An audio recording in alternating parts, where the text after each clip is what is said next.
kita santri berkewajiban untuk melawan penjajah.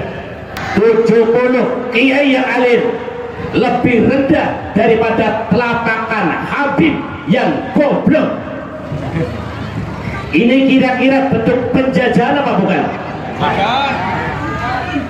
Ini harus dilawan apa tidak?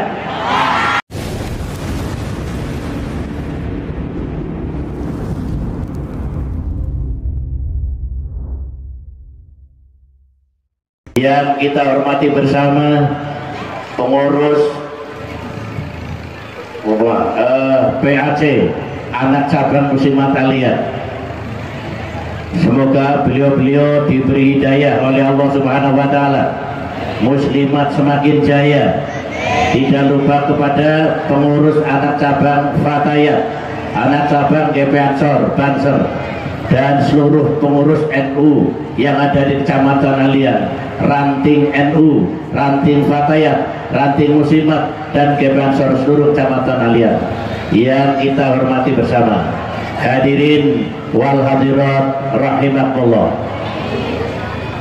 Mari kita bersama-sama membaca hamdalah alhamdulillahirabbil, yang pada kesempatan pagi hari ini kita masih diberi umur panjang dan sehat, sehingga pada kesempatan ini kita bersama ngumpul di lapangan Krakal, lapangan pemandian, dalam rangka merayakan Hari Santri Nasional yang ke-10. Tepuk tangan untuk santri-santri maya. Bapak Ibu, sebelum saya menyampaikan panjang dan lebar, saya merasa ternyuh karena melihat lulu lalang kendaraan yang ngurusi kesehatan. Di sini tertera Pusling Aliyah, betul? Saya sedikit cerita. Saya ini orang yang ya mungkin berkali-kali ke Tanah Suci. Kondisi Tanah Suci jika kita bandingkan di Indonesia, satu contoh, setiap hari situasi Masjidil Haram tidak kurang dari 1 juta manusia di setiap harinya. Tetapi ketika jamaah yang ada di Masjidil Haram, jamaah haji maupun umroh, ketika akan mencari puskesmas istilah di Indonesia, kalau di sana klinik kesehatan, mustaswa, di sana sangat kesulitan. Saya pernah mencari satu tempat untuk pengobatan jamaah saya yang sakit, ternyata untuk mencari tempatnya saja ini menghabiskan uang Rp400.000. Tetapi di Indonesia kita harus bangga dan bersyukur hanya dengan sepak bola yang diselenggarakan oleh panitia. Dan seperti pagi hari ini peringatan Hari Santri, disinilah mobil untuk ngurusi kesehatan warga masyarakat selalu tampil dan selalu warawiri yang kita lihat. Tepuk tangan untuk puskesmas. Hadirin sekalian yang berbahagia, resolusi jihad tanggal 22 Oktober 1945 yang lalu, ini isinya ada 2 isi pokok. Yang pertama adalah melawan penjajah, betul? Yang kedua adalah mempertahankan kemerdekaan negara Republik Indonesia. Ini dulu. Bagaimana untuk santri-santri sekarang? Bagaimana untuk kiai-kiai sekarang? Karena kita tidak berhadapan dengan Belanda, kita tidak berhadapan dengan senjata. Apa yang harus kita lakukan saat-saat ini? Para Bapak Ibu hadirin sekalian, kita semua ingat, kita santri berkewajiban untuk melawan penjajah. Kita semua tahu akhir-akhir ini kami merasakan, santri merasakan, juga terkadang saya merasa khawatir karena mayoritas sejak anak-anak TK sampai dengan kakek-kakek, setiap jam bahkan setiap menit bergelut dengan yang namanya HP. Betul? Di dalam HP di sana nampaknya ini ada hal-hal yang sangat negatif. Satu contoh, menurut pikiran saya di sana ada semacam apa ya, menjauhkan santri dengan kiai, menjauhkan santri dengan ulama, dengan kata-kata seperti ini. 70 kiai yang alim, ulangi, 70 kepala kiai yang alim. Pernah dengar? Pernah dengar?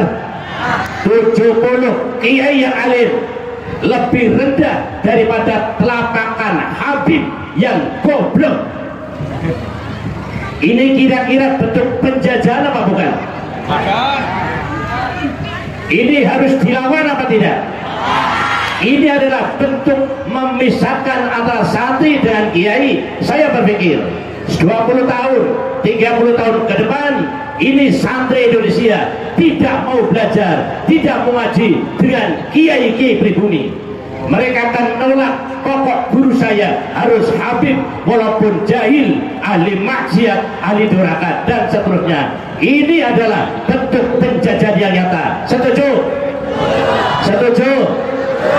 Inilah harus kita lawan, Bapak Ibu sekalian. Yang kedua yang harus kita lawan adalah di dalam HP ada kata-kata bahwa Indonesia milik Aulia Karim. Pernah dengar? Pernah dengar? Indonesia adalah milik ulama-ulama Karim. Saya orang yang tidak pernah makan sekolahan. Ketika saya ditanya Karim itu sih mana Pak Kiai, saya nggak bisa jawab karena saya nggak pernah makan sekolahan. Kemudian saya tanya kepada Pak Guru, itu pun guru yang pinter, saya nggak boleh tanya guru olahraga karena guru olahraga konon ceritanya tidak begitu pinter matematikanya. Contohnya guru olahraga kalau ngitung cuma sampai 8, 1, 2, 3, 4, 5, 6, 7, nggak ada. Guru olahraga 9, 10, 11, 12. Lah ini lebih dari ini tukang fotografer cuma bisa ngitung sampai 3, 1, 2, 3. Ini fotografer. Saya tanya pada Pak Guru, ada yang tanya Tarim itu mana? Jawab Pak Guru, Pak Kiai, Tarim adalah sebuah kota kecil yang ada di provinsi Hadramaut, Yaman. Oh, hadirin sekalian, di dalam HP yang anak cucu kita menggeluti HP setiap jamnya, setiap menitnya adalah di sana ada kata-kata bahwa Pulau Jawa, Indonesia milik Aulia Tarim, milik ulama-ulama Tarim. Pernah dengar? Terus apa yang kita banggakan Indonesia ini? Perlu dilawan? Perlu dilawan? Semangat, perlu dilawan? Ayo kita lawan orang-orang yang mengaku bahwa Indonesia, tanah Jawa milik Aulia Tarim. Inilah sebuah bentuk pengakuan yang santri mestinya harus tampil di depan. Kita tidak boleh takut. Kita lawan bentuk penjajahan, apapun penjajahannya. Yang ketiga, dalam HP ada kata-kata khilafah. Pernah dengar? Pernah dengar? Ini adalah yang harus kita lawan oleh santri. Maka mulai hari ini santri tidak boleh menjadi santri yang penakut. Amin. Kita tidak boleh menjadi santri yang penakut. Kita tidak boleh menjadi santri yang penakut. Harus menjadi santri yang tangguh, takdim kepada kiai, takdim kepada guru. Semoga kalian semuanya menjadi santri yang akhlakul karimah untuk menciptakan Indonesia ini menjadi baldatun thayyibatun wa rabbun ghafur.